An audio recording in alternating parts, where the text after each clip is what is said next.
Welcome to Not Milk Never Milk. Subscribe if you're lactose intolerant. You start by measuring the door and gap precisely. Note width and clearance in inches or so the seal fits. Once done, decide the seal type: adhesive strip for small gaps, sweep for exterior doors, or compression shoe for thicker thresholds, because each functions differently. Make sure to gather tools now: tape measure, marker, hacksaw for metal, screwdriver for fasteners, and a rag to clean the channel. Preparing correctly prevents mistakes and speeds installation. Next, mark the length on the seal and cut straight. A fine-tooth saw or hacksaw gives a clean edge, which matters for a tight fit. Once cut, dry fit the piece. Slide it into place, close the door, and inspect for even contact and full compression along the bottom.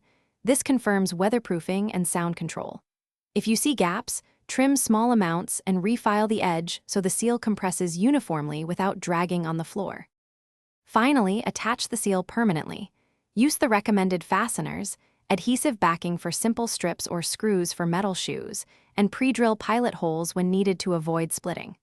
Once secured, open and close the door several times to ensure smooth operation.